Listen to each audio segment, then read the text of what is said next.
நான் இன்னைக்கு உங்களுக்கு சஜஸ்ட் பண்ண போகிறது ஒரு கேரக்டர் ட்ரிவனான ஒரு சைக்காலஜிக்கல் த்ரில்லர் படம் தான் இது. இந்த படத்தோட இயக்குனர் பார்த்தீங்கன்னா சிட்னி லூமெட். நீங்கள் இவரை பற்றி நிறைய கேள்விப்பட்டிருப்பீங்க. டாக் டே ஆஃப்டர்நூன், சர்பிகோ, இந்த மாதிரி நிறைய படங்கள் வந்து சூப்பரான படங்கள்லாம் அவர் கொடுத்துருக்கிறாரு. இவருக்கு வந்து பார்த்தீங்க அப்படின்னா ஷான் கானரியோட வந்து ஒரு படம் வந்து டைரக்ட் பண்ணுறதுக்கான ஒரு வாய்ப்பு கிடைக்குது. அந்த படம் தான் வந்து தி அஃபென்ஸ். ஜான்சன் அப்படிங்கிற ஒரு டிடெக்டிவ் இருக்காரு. அவருக்கு வந்து பார்த்தீங்க அப்படின்னா ஒரு கேஸ் ஒன்று போய்கிட்டு இருக்கு. ஒரு 3 குழந்தைகள் வந்து காணாமல் போயிருக்கிறாங்க. இப்போ 4வதாக ஒரு குழந்தையும் வந்து காணாமல் போயிருச்சு. அவன் யார் அந்த கடத்துறாங்கன்னு சொல்லி கண்டுபிடிக்கும் போது ஒருத்தன் கையில் மாட்டுறான். ஓகேவா? அவன் பேர் பாக்ஸ்டர். அவனை கையில் மாட்டின உடனேயே ஜான்சன் என்ன பண்ணிடுறாரு, யாருக்கும் தெரியாமல் போய் இன்வெஸ்டிகேட் பண்ணுறாங்கிற பேரில் பண்ணி தெரியாதனமாக அடித்து கொண்டு போட்டுறாரு.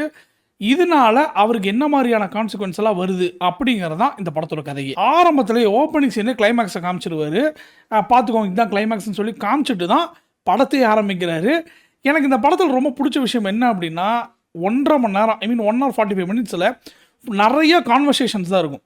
படத்தில் வந்து ஆக்ஷன் இருக்காது, ஷூட்டிங் சீன்ஸ் இருக்காது. ஆனால் அந்த 1 மணி நேரம் 45 நிமிஷம் அந்த கான்வர்சேஷனில் நம்ம உட்கார வைக்கிறார் இல்லையா, அதுதான் அவருடைய மேஜர் ப்ளஸ் பாயிண்ட். ஒரு போலீஸ்காரன் 20 வருஷம் சர்வீஸில் இருந்திருக்கிறான். அவனுக்கு வந்துட்டு என்ன மாதிரியான கேஸெல்லாம் அவன் மண்டையில் இருக்கும், அவன் என்ன மாதிரியான கொலைகள் அவன் பார்த்துருப்பான், எப்படிப்பட்ட விஷயங்கள்லாம் அவன் மண்டைக்குள்ள ஓடுங்கிறதெல்லாம் இருக்கு இல்லையா, அதை அவ்வளோ அழகாக வந்து சிட்னி லூமெட் இதில் காமிச்சிருப்பாரு.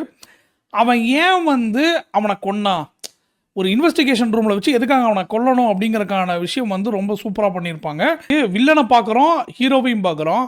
ஒரு வேளை இந்த ட்ராமானால இவனும் இப்படி மாறிடுவானோ அப்படிங்கிற ஒரு பயத்தை இந்த படத்தில் நமக்கு காமிச்சிருப்பாங்க. சரி, நான் இந்த படத்தை பற்றி நான் ஒரு தெளிவாக ஒரு விஷயம் சொல்லிடுறேன்.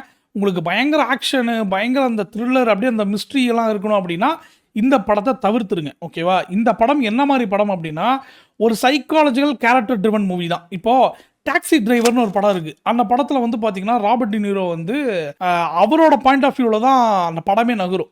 அவன் என்ன திங்க் பண்ணுறான், அவன் எப்படி பார்க்குறான், அவன் இந்த சொசைட்டி எப்படி அணுகிறான், அந்த மாதிரி இருக்கும் இல்லையா, அதே மாதிரி தான் இந்த படமும். உங்களுக்கு அந்த மாதிரியான சைக்காலஜிக்கல் கேரக்டர் ட்ரிவன் படம் பிடிக்கும்னா இந்த படம் பாருங்கள், கண்டிப்பாக அப்ரிஷியேட் பண்ணுவீங்க. ஆனால் டெஃபினட்டாக என்னால் ஒரு விஷயம் சொல்ல முடியும், இந்த படத்துடைய ஆரம்பத்தில் நீங்கள் உட்கார வச்ச ஒரு படம் கிளைமேக்ஸ் வரைக்கும் அந்த கான்வர்சேஷன் எங்கேயுமே போர் அடிக்காது.